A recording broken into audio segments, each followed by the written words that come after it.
Em defesa da fé, aqui na capital do Caju FM. Hoje a nossa entrevistada, a nossa amiga Itamara, da Comunidade de Vida, e já está aqui conosco, chegou primeiro do que eu, ou seja, super pontual, né? E eu não preciso dizer, nem sempre tão pontual. Seja bem-vinda, Itamara. Obrigada. Se apresente, de onde você é. Então, eu sou Itamara, consagrada da Comunidade de Vida Shalom, da Comunidade Católica Shalom. Eu sou natural de Cruzeiro do Sul, Acre, Brasil. Que maravilha! As pessoas me perguntam se o Acre é Brasil. Então, eu sou natural de lá, conheci a comunidade lá com 15 anos. E com 18 anos eu entrei na Comunidade de Vida, tive uma forte experiência com o amor de Deus e deixei tudo por amor a Deus. Estou na comunidade há 18 anos e quando eu saí do Acre, eu morei em Sobral, aqui no Ceará, né? Depois morei em Pacajus, aqui próximo, no discipulado. Do discipulado eu fui em missão para São Paulo, de lá morei na Bahia, morei na Bolívia, e da Bolívia eu fui transferida para cá, para essa cidade maravilhosa de Pacajus. Conta aqui um pouquinho para nós o que é a Comunidade de Vida, para os irmãos que não conhecem, o que é a vocação Shalom. Então, a comunidade Shalom, ela é fundamentada na experiência do ressuscitado que passou pela cruz. Jesus que ressuscita e ele ministra a paz sobre os apóstolos para que eles ministrem sobre toda a humanidade. Então, a comunidade Shalom, somos missionários, discípulos e ministros da paz, porque Shalom é essa palavra em hebraico que significa a paz, toda sorte de bênçãos e graças para a humanidade. E a comunidade Shalom se divide em comunidade de vida e de aliança. Eu sou da comunidade de vida e na comunidade de vida nós deixamos tudo, pai, mãe, família, trabalho, estudo, e vamos em missão para anunciar essa paz, para anunciar esse ressuscitado, porque para nós o mundo ele encontrará a paz quando encontrar a pessoa de Jesus Cristo. Este é o nosso chamado e a nossa missão. Então nós vamos em missão, deixamos tudo para anunciar esse Cristo ressuscitado. Essa é a nossa missão como comunidade de vida. Aí, como é a rotina da Comunidade de Vida, porque eu já trouxe aqui a Raquel, então eu vou focar mais na Comunidade de Vida em si, né? Ela falou um pouco da experiência da aliança. Como é a rotina de vida espiritual, de apostolado da Comunidade de Vida? Pronto, aí na comunidade de vida, né? Nossas manhãs, todas as manhãs são dedicadas à vida de oração, à formação, à escuta de Deus. Nós somos leigos, consagrados, vivemos em casas comunitárias, semelhante aos religiosos, que é mais comum, que normalmente as pessoas conhecem, os religiosos, as freiras, que vivem em congregações. Semelhante a eles, nós vivemos também em casas comunitárias, onde nossas manhãs, essa manhã dedicada à escuta de Deus, todos os dias nós rezamos, fazemos oração pessoal, estudo da palavra. No final da manhã temos um momento de formação e todas as nossas manhãs são em silêncio, porque para o nosso fundador é no silêncio que nós escutamos melhor a voz de Deus. E depois de toda essa manhã de oração e formação, nós almoçamos juntos e depois nós vamos para o nosso apostolado, que é o nosso trabalho, o nosso serviço na vinha.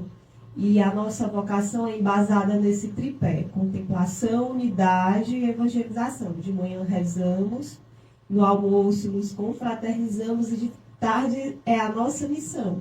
Aí em Pacajus temos o centro de evangelização, aí de tarde é esse trabalho que nós todos vamos para o centro de evangelização e cada um tem o seu trabalho. Temos lanchonete, livraria, grupo de oração, trabalhamos com a promoção de vocações, aí temos inúmeros trabalhos. Nas tardes e nas noites nós nos dividimos para nos dedicar a este trabalho de evangelização de diversas formas, seja no grupo, seja na evangelização, na escola, porta a porta, ou na nossa livraria, lanchonete, tem diversos serviços. mais ou menos assim, a nossa rotina diária, todos os dias, manhãs de oração, tarde e noite de evangelização. Maravilha. Focando, já pegando essa deixa da parte da manhã, vamos entrar um pouquinho sobre a questão da vida interior, né? Eu lembro até da historinha que o Padre Júnior tem contado, eu já conhecia, mas ele tem relembrado nas missas, a historinha onde um homem, ele está apaixonado por uma jovem e fala para todo mundo, né? Isso você viu ele contando na missa. Talvez até conheça a história. E ele fala para todo mundo que namora com ela, que conquistou, toda a cidade sabe que ele está apaixonado por ela. E daqui a pouco, passa alguns meses, e ele passa em frente a uma igreja, e essa moça está casando com outro rapaz. Aí todo mundo pergunta, mas aquela moça não é a que você falou que era apaixonado por ela, e ela era apaixonada por você? Aí ele falou, sabe qual é o problema? Porque eu falei muito dela para todo mundo, mas eu nunca falei com ela. E já ao contrário, ele ficava bem quieto, calado, mas sempre falava com ela, não falava para todo mundo. E moral da história, né? É o que Santa Teresa de Ávila fala, melhor do que falar de Deus é falar com Deus. E a partir daí eu queria que você falasse um pouquinho o que é a vida de oração, aos moldes de Santa Teresa de Ávila, o que é esse estar com Deus. Então, né, pegando a deixa de Santa Teresa de Ávila, muitas pessoas falam muitas coisas sobre vida de oração, muitos santos, que é um momento de elevar o nosso pensamento a Deus, é um momento de parar para estar com Deus, mas, assim, particularmente eu gosto muito da definição de Santa Teresa de Ávila, que é nossa baluarte, quando ela diz que a vida de oração ela é um trato de amizade com Deus. Outros santos também dizem, né, que coloque-os entre amigos, esse diálogo com amigos. E eu gosto muito dessa definição porque a vida de oração, para mim, ela é um retrato disso. Porque quando eu tenho um amigo, é uma pessoa que eu gosto, que eu confio, que eu quero sempre falar as coisas e falar os segredos do meu coração. Não é verdade? Você que está aí na sua casa, você pode pensar, cara, realmente é verdade. Quando tem uma pessoa que eu gosto, que eu amo muito, eu quero ser, além de querer estar com essa pessoa, me é agradável estar com essa pessoa, eu gosto de falar com essa pessoa. Então, quando nós partimos da vida de oração como esse relacionamento de amizade, que envolve os nossos afetos, que envolve todo o nosso ser, a vida de oração ela se torna algo leve e vai tendo um caminho prazeroso, porque se eu conheço a Deus, eu amo a Deus, eu tenho essa experiência de Deus, então eu desejo crescer nessa intimidade com Deus, nesse diálogo, nesse colóquio, como quando eu estou com um amigo. Então a oração, ela, como esse caminho de amizade com Deus, de diálogo, ele vai sendo essa experiência que nos faz desejar ser semelhante ao amigo, que é Deus, porque Deus é bom, Deus é amor, e quando eu vou trilhando esse caminho de diálogo com Ele, o meu coração, ele vai desejando ser semelhante a Ele, e vai sendo semelhante a Ele. E São João Paulo II diz, se eu não me engano, que nós, ou a própria Santa Teresa, que nós nos tornamos semelhantes àquele que nós contemplamos. Então, se nós rezamos, se nós gostamos de ir à missa, fazemos a adoração ao Santíssimo, nós vamos experimentando daquela presença de paz que nos preenche, que pacifica o nosso coração, que gera ordem e confiança na nossa vida. Ele vai nos lapidando, nos tornando semelhante a Ele, e nos fazendo crescer no amor a Ele, no amor ao próximo. Então, assim, a vida de oração, ela consiste neste constante crescimento de experiência de amor de Deus, de cultivar esse amor, essa relação, para que cresça em mim essa união com Deus e deseje amar a Ele e ao próximo. Não sei se eu me entendo. Sim, sim. Olhando para a vida de Santa Teresa, a gente vê algumas ferramentas que ela foi usando na vida de oração dela. É tanto que ela tinha uma vida de oração durante muitos anos, mas aquela conversão mais profunda que ela via de união não tinha se concretizado. Isso acontece depois de praticamente 20 anos de Carmelo, né? E uma das experiências que ela tem é com o ícone de Jesus flagelado, e isso dá um upgrade na vida espiritual dela, bastante, entre outras coisas. E também ela sempre nos indica as leituras espirituais. Ela sempre falava que quando ia rezar e tinha dificuldade, ela tinha em mãos um livro de leitura espiritual. Isso em fases da caminhada dela. Houve tempos que ela não precisou mais ou não precisou com tanta constância, né? Quais são as ferramentas que a gente pode, olhando também o exemplo de Santa Teresa, usar para a vida de oração? Tipo assim, o ambiente, o horário. Na vida vocês têm essa experiência também de ter isso, ou você poderia dar algumas dicas pessoais para as pessoas que querem começar uma vida de oração? Sim, sim. Então, né, a vida de oração, primeiro, ela parte de uma graça, né, também de Deus que deseja me encontrar e eu vou ao encontro de Deus. Então, o primeiro passo é pedir a Deus a graça do dom da oração, para a gente começar. É um utensílio da graça, para a gente entrar nos utensílios concretos. Então, assim, Santa Teresa, como o próprio Osés falou, ela se utilizava muito dos livros espirituais, isto já é uma ferramenta. E aí, como eu tinha falado antes, na Comunidade de Vida, o nosso fundador disse que é no silêncio que nós escutamos melhor a voz de Deus. Então, assim, é muito importante nós procurarmos nos retirarmos para um lugar de silêncio que não nos disperse. Por exemplo, uma capela de uma igreja. É o meu quarto, eu não tenho acesso a uma capela, por exemplo.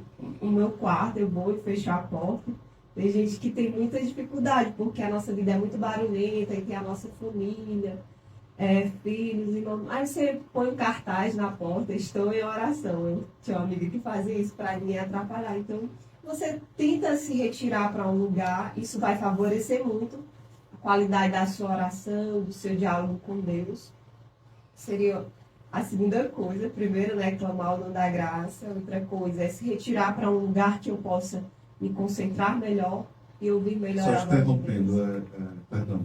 Esse clamar o dom da graça, para aqueles que nunca rezaram, como é que faz? Senhor, me ensina a rezar, me dê o dom da oração, é assim que eu vou fazer? Como é que eu faço? Isso, assim, na simplicidade, né? Como aqueles camponeses que vai para a igreja. Acho muito bonito, né? Porque às vezes a gente estuda muito e complica muito, mas a oração ela é parte de algo simples, de pedir com as minhas palavras. Ou então o próprio Senhor nos ensina na palavra, né? Que os discípulos perguntam, Senhor, Jesus ensina-nos a rezar. Rezar o Pai Nosso, e Santa Teresa também fala muito da oração do Pai Nosso. A oração do Pai Nosso, ela nos abre a graça da oração, que é Pai, ensina-nos a rezar, né? Pai Nosso que está no céu. Então, a partir de uma súplica com as suas palavras, de forma simples, da forma que você sabe, Senhor, me ensina a rezar, me dá a graça da oração, me dá a graça do teu Espírito, que o Espírito conduz e ilumina todas as coisas. Acho parte desse princípio de pedir, né, de forma simples, com as nossas palavras. E aí, voltando, né, aos utensílios. E aí, neste lugar, eu começo pedir este dom a partir do Espírito, também é uma porta, porque o Espírito é aquele que nos ilumina, nos abre a graça da oração e nos inspira. Ele vai te inspirar aquilo que Deus for conduzir. Então, rezar, iniciar a oração pedindo o Espírito, porque realmente, às vezes, a gente tem dificuldade de entrar. E aí entram os meios, que é uma leitura espiritual, um livro que me ajuda, como Santa Teresa fazia nos seus primeiros anos. Sempre pega uma meditação de um livro, mas assim, o livro por excelência que nós podemos sempre começar a nossa oração é a palavra de Deus. A Bíblia, a liturgia do dia vai me ajudar muito, né? Eu tinha um amigo que, quando ele tinha dificuldade de rezar, ele lia e repetia aquele versículo até entrar na oração, ou então escrevia no caderno, Jesus, Jesus, Jesus. Escrever também a nossa oração, né? Eu pego ali a palavra e eu leio a leitura do dia e escrevo a frase daquela palavra que mais me chama a atenção e ali eu vou rezando, vou falando com Deus a partir daquele versículo que me toca ao coração e vou buscando esse caminho de aprofundar essa oração. Então, a palavra, os livros, deixa eu ver o que mais. As imagens ajudam, os ícones. As imagens, os ícones, todo o ambiente, né, que me ajuda a mergulhar nesse caminho, com certeza, me ajuda também. Eu tenho visto, Itamar, um certo problema acerca da compreensão da oração. Claro, nós rezamos com a nossa afetividade, com a nossa inteligência e com o nosso ser inteiro. A gente não reza em pedaços, né? A gente está em pedaços, mas nós rezamos inteiros. Meio paradoxo, né? Nós somos seres fragmentados, porque nós estamos nessa condição de, como falam os teólogos pós-lapsados depois da queda, mas o Senhor nos redimiu. Mas a gente acaba, às vezes, sendo um pouco refém dos sentimentos. Por exemplo, às vezes eu me deparo, isso não é um julgamento, apenas uma tentativa de nós olharmos para nós, fazendo um exame de consciência. Aí eu chego na capela, lá de Júpiter, mas eu já fui para de Marte também, vi isso, de Vênus, em várias capelas, do Santíssimo, e a pessoa está lá, com o celular ligado, assistindo uma live oracional, e quem ela está olhando não é o Santíssimo, ela está olhando a live oracional. Aí já vi outras cenas onde a pessoa está acompanhando no Google Meet, também outro momento de oração, né? E eu não falo em tempos diferentes de pandemia, não. Estou dizendo em tempos normais agora, sabe? Outras vezes a pessoa vai lá e ela coloca os fones de ouvido e leva para a oração e passa o tempo todo na capela com fone de ouvido, ouvindo música. Você acha que existe no mundo de hoje às vezes um equívoco do encontro com Deus e do encontro somente comigo mesmo e com os meus sentimentos? Como é que a gente pode tentar sair desse engano? Tipo assim, às vezes a pessoa acha que ela está se encontrando com Deus, mas ela só vai buscando esse encontro com as sensações. Como tentar fugir disso, né? É meio complexo, né? É porque o mundo de hoje é muito barulhento, né? É muito agitado, então nós tendemos, pelo mundo de hoje, ter esta dificuldade de entrar em nós mesmos, de parar, de silenciar. Então, assim, eu também já vi muitas vezes, assim, acredito que às vezes as pessoas, elas têm até uma intenção, a intenção, né? é boa, a né? intenção é boa. Mas, para ser ajudada nesse sentido, acho que elas precisariam assim, procurar assim, uma direção, um sacerdote, um bom confessor, um diretor espiritual. Né? Isso porque os santos falam, né? Para a gente crescer nessa vida interior, a gente precisa silenciar todas as vozes, internas e externas. É bom você ouvir, você ver uma live, mas assim, particularmente eu não acredito que seja o momento de estar no Santíssimo com o telefone. Pode te ajudar a crescer? Claro que pode, mas talvez em outro momento, não no teu momento íntimo, pessoal, com Deus, né? Então, se realmente você deseja crescer nesse caminho interior, a primeira coisa é buscar ajuda, né? Como é que eu posso ouvir melhor? Como é que eu posso me desligar? Será que eu não posso ouvir outro horário e eu vou para a capela e fico contemplando, né? O que é que Deus quer falar comigo? Porque se tem muitas vozes, eu não vou conseguir, né? Santa Teresa, ela fala desse despojamento interior, de tudo e de todos, para me poder ouvir, estar com Deus e crescer, progredir na vida espiritual, né? Então, assim, são meios, mas assim, eu acredito que não são coisas que nos ajudem tanto a progredir interiormente nesse caminho de oração com Deus. Pode me ajudar a crescer na caminhada, mas no caminho de intimidade com Deus é um pouco barulhento, porque eu preciso assim, me desapegar e encontrar outra via se eu quero crescer, né? Sim. É isso com Deus. Eu acredito que é isso. falando também um pouquinho sobre a vida de oração e ainda sobre essa questão dos sentimentos, das emoções.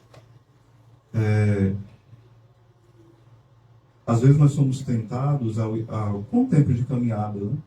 Porque no início está tudo muito aquele fogo, né? Aquele entusiasmo, no bom sentido. Deus dentro nos movendo, né? Entusiasmo nesse sentido, Deus que nos move de forma muito sensível, muito concreta. Depois continua nos movendo de uma forma onde a gente não vai percebendo tanto, de forma palpável, né? Às vezes mais com inteligência. E alguns vão sendo tentados, nós, né, a abandonar a oração. Deus me abandonou, então Deus não está aqui porque eu não consegui escutar o que Deus tem para me falar, eu não consegui sentir um direcionamento de Deus, eu não chorei. E aqui, lembrando, o choro, ele também é uma forma de oração, né? Os sentimentos fazem parte também da vida de oração, toda a nossa afetividade. Mas só colocando, o que fazer quando isso vai se esvaindo durante um certo período, onde Deus diz assim, não, esse período vai ser um período de aridez. O que fazer nesse tempo de escassez, né? Quando você não sente nada, quando a voz de Deus parece não existir mais, parece que Deus pegou as malas e desapareceu, né? O que fazer, né? Precisamos perseverar, né? Quando você ia falando, eu me lembrava da própria Santa Teresa, quando uma vez ela perguntava a Deus, Senhor, qual que Santa Teresa, assim, era uma santa espanhola, assim, mestra em vida de oração, ela tinha muitas experiências místicas, e uma vez ela perguntou a Deus, né? Então ela rezava, tinha colóquios profundos com Deus. Uma vez ela disse, Senhor, qual foi a oração que mais que eu já fiz, que mais te agradou, e não sei o quê. E Deus disse para ela, né? Naquele dia que você não estava sentindo nada e ficou na capela contando os tijolos. Então, assim, a oração é esse caminho de perseverança, né? Perseverar, como Santa Teresa diz. Haja o que houver, venha o que vier, sentindo ou não sentindo, porque a oração ela vai passar pela purificação dos nossos afetos, dos nossos sentidos.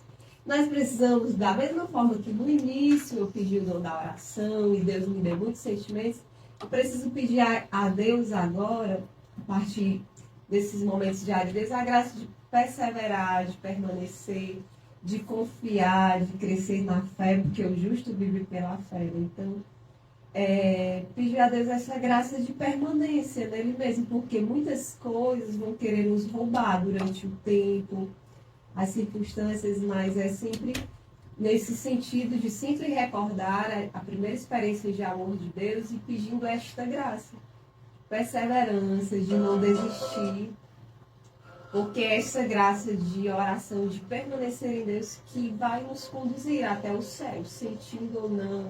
É a fé, né? O justo vive pela fé.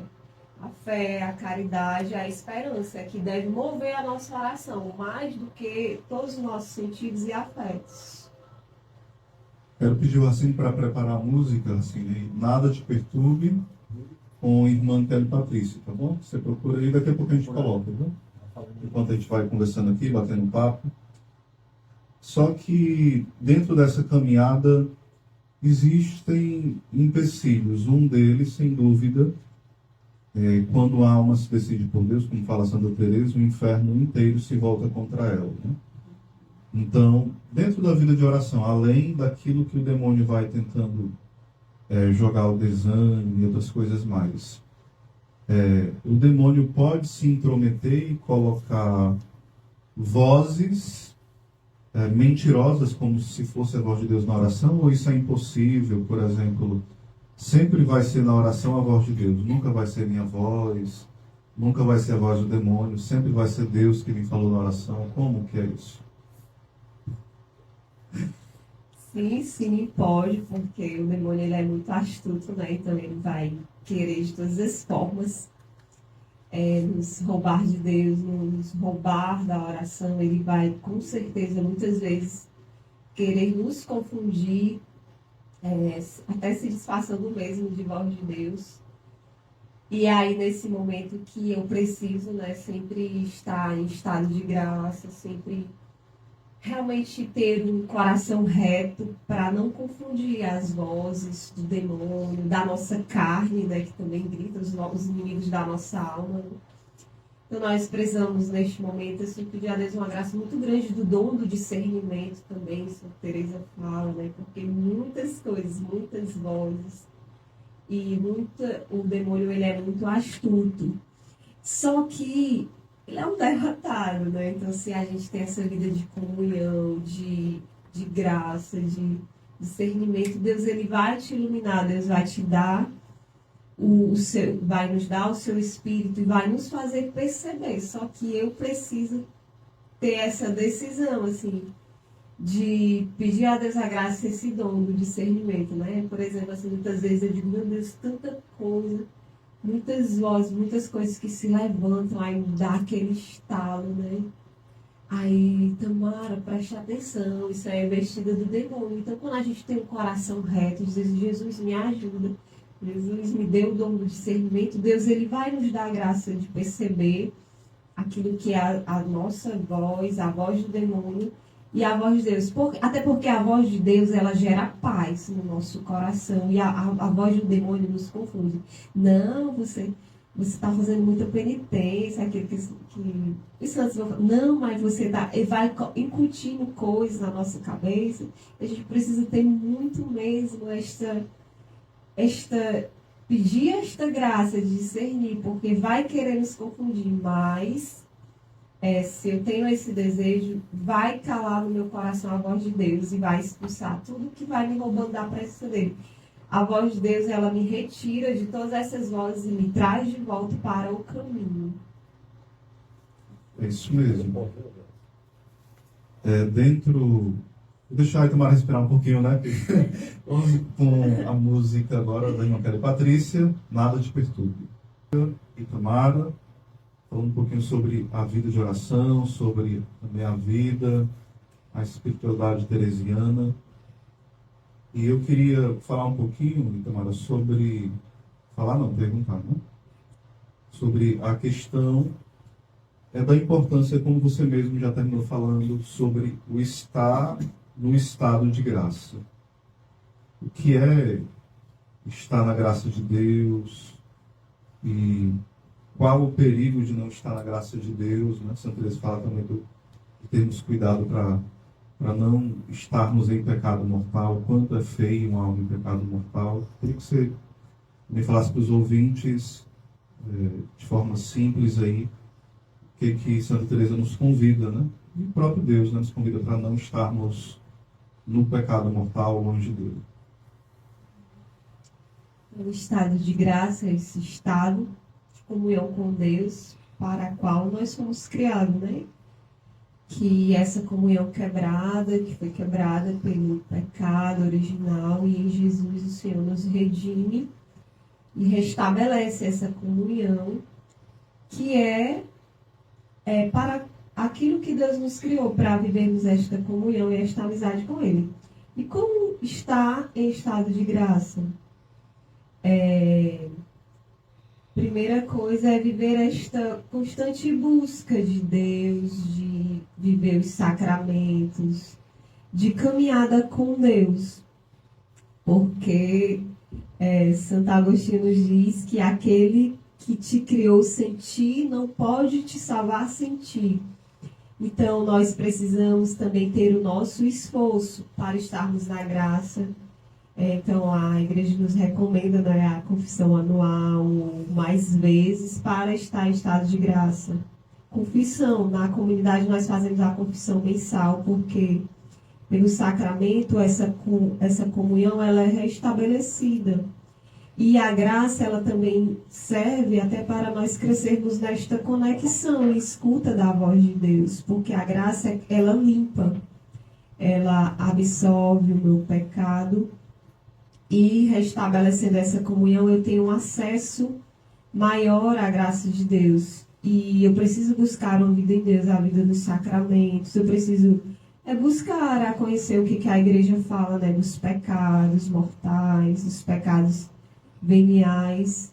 E durante o dia, a gente vai cometendo várias coisas que não agradam o coração de Deus, né? Os nossos julgamentos, as nossas fofocas, as nossas brigas, intrigas. Então, são coisas que vão nos afastando desta comunhão, desse estado de graça. Por isso que nós devemos buscá-lo. Porque quando o pecado vai entrando, e aí Santa Teresa fala, né, que é assombroso o estado de uma alma no pecado, porque cada pecado nos distancia mais de Deus.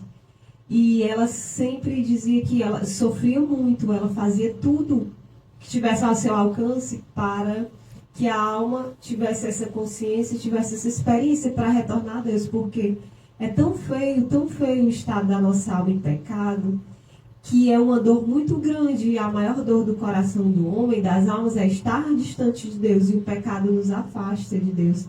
Sendo que nós fomos criados para viver esta união. Então, assim, a gente brinca, né, que às vezes as penas do dia a dia, os sacrifícios, os sofrimentos, eles são um inferno, mas a gente não tem noção que é um inferno, é uma dor muito maior o inferno, que é a distância de Deus. Viver distante de Deus é um inferno maior do que qualquer dor que possa existir no mundo. Então, se nós tivermos essa consciência, nós vamos todos os dias querer voltar e estar em estado de graça, vamos querer nos confessar, vamos querer rezar mais. Então, assim, buscar o estado de graça é deixar essas coisas que nos distanciam de Deus, que nos roubam da graça. E só que isso vai exigir um esforço humano de mudar atitudes, de mudar escolhas que me distanciam de Deus. Acho que é isso. Sobre a questão, você falava sobre essa experiência desse inferno, e de fato, muitas vezes, se a gente for se atentar, se perceber, claro que a gente nunca foi para o inferno, nem queremos ir, né? Mas a gente interiormente sente mesmo quando alguém não peca mortalmente, mas se a pessoa já tem esse enamoramento pelo pecado, a pessoa sente na pele uma sensação infernal, um prelúdio, né, do inferno. Santa Teresa, ela teve uma experiência muito profunda, onde Deus mostrou para ela o céu. Não foi isso ou foi o inferno? Não estou bem lembrado. Estou brincando, né, contigo, né? Mas mostrou o lugar que estava reservado para ela no inferno. Isso marcou muito a vida espiritual dela, não foi? Sim. Então, quando Deus mostra isso para Santa Teresa, é um convite para ela para avançar na vida espiritual. Ou seja, o inferno nunca é uma ameaça de Deus. O inferno sempre, ao ouvir falar dele, a gente tem que entender que nunca foi o nosso lugar, nunca será o nosso lugar que Deus planejou. Então, é importante nós termos um sadio temor do inferno também, ou não? Sim, com certeza, né? Quando a primeira vez que eu li o livro de São João Bosco sobre céu e inferno e purgatório, eu acho que eu me converti muito, porque dentro de mim gerou um temor de Deus muito grande, né? Porque ele vai narrando cada um desses estágios. E eu lembro que me marcou muito. Às vezes eu não sei se é bom conhecer ou não as coisas, né? Porque quando você conhece, a sua consciência, ela cresce. E aí a gente precisa, assim, também pedir a Deus a graça, acho que junto com a nossa oração, a graça do temor de Deus. Porque o temor de Deus, ele vai iluminando a nossa consciência e vai fazendo-nos pensar mais nos nossos atos, nas nossas escolhas. Eu nunca mais fui a mesma depois desse livro, porque tudo que eu ia fazer, não era aquela prisão, mas eu ia refletindo, né? Meu Deus, será que essa atitude, ela vai me levar para o céu ou para o inferno? Então, é muito sadio, porque às vezes nós vivemos no automático e achamos que a nossa vida é aqui. Não, mas a nossa vida, ela vai passar. A gente vive em vista de outra vida, e que é a eternidade, que é o céu. Então, assim, é muito sadio e salutar ter este temor, sempre pensar, né, como a gente viu esses dias, nos dias dos finados, o padre ele falava na missa, sempre é bom refletir sobre a morte, né? Porque nós não fomos criados para esta terra. Então, assim, acho que é muito sadio, assim, é muito proveitoso rezar com isso, com essas reflexões, e pedir a Deus esta graça do temor, porque aí nós crescemos nesse caminho de conversão e de mudança de vida, em vista realmente do céu. Coincidentemente, foi um dos primeiros que eu li sobre os novíssimos, foi esse, né? E vou reler, se Deus quiser, mês que vem esse livro. Já está na lista para reler. Eu li, eu acho que mais de 10 anos atrás. E marcou, de fato, a minha vida mesmo, né? Muito forte. Junto com ele, o do Monsenhor de Seguir, né? O inferno existe e como evitá-lo, né? Então é muito forte, né?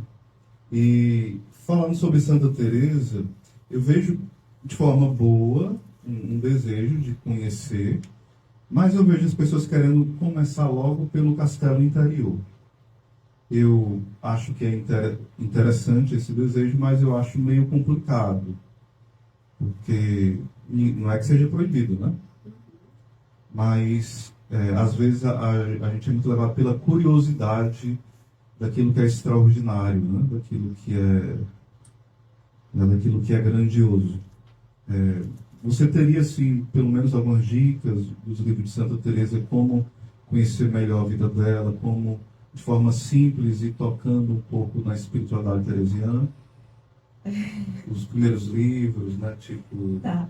Eu digo para vocês, não foi o que eu fiz, porque o primeiro livro que eu li dela foi Castelo Interior, com 16 anos, e eu fiquei apaixonada por ela, pela vida interior, né? Eu sempre gostei muito dela, porque a minha primeira experiência com Deus e de leitura foi com ela. Mas, assim, eu já vi muitas pessoas, inclusive uma prima minha teve uma experiência com Deus lendo o livro da vida. Tem uma prima que ela começou a ler e ela também começou a se encantar com a história dela. Então, assim, Eu falei isso assim, porque as pessoas já me pediram Castelo Interior várias vezes, eu falei assim, não estou entendendo nada. Eu falei, é porque não é bem... Para quem já começou uma vida de oração e já tem esse encontro com Deus, isso vai renovar, a pessoa vai entendendo, né? Mas para quem não, só se for uma graça, né? Que Deus vai dando especial, né? Continue, por favor. Sim.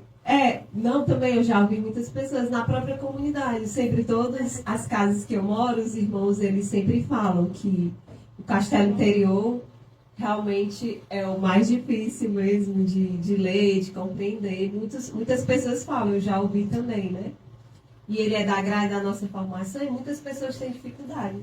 Assim, mas, assim, eu recomendaria ou o livro da vida para começar, ou o Caminho de Perfeição. Acho que de todos dela, dos seus escritos, é um dos que eu mais gosto. Eu acho que é uma linguagem mais acessível. Não sei se seria para vocês, mas o Caminho de Perfeição ou o próprio livro da vida. Mas também tem pequenos escritos dela, né? Os conceitos de amor, os colóquios, que talvez seja mais fácil pelos escritos menores. Ou um livro da vida mesmo. Ótimo. Quero agradecer a sua participação, Itamar. Passou rapidinho, né? Nosso tempo. E já fica o convite para a gente continuar. E a gente vai, já que é um livro mais complexo, a gente vai fazer um bate-papo só sobre o Castelo Interior. Para você que quer começar por ele, vamos tentar começar tendo as chaves de leitura, né? Então, a Itamara vai estar conosco, a gente vai ver uma data aqui novamente, que possa estar dentro da agenda dela direitinho, e a gente vai bater esse papo bem legal sobre o Castelo Interior e sobre outros aspectos da vida de Santa Teresa de Ávila. Então, muito obrigado, faça aí as suas considerações finais.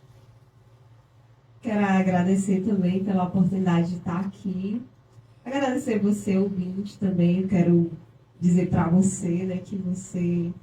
busque essa experiência de amor com Deus, talvez seja algo distante para você, mas na simplicidade do seu coração, que você possa, como os discípulos, todos os dias, dizer: Jesus, ensina-nos a rezar.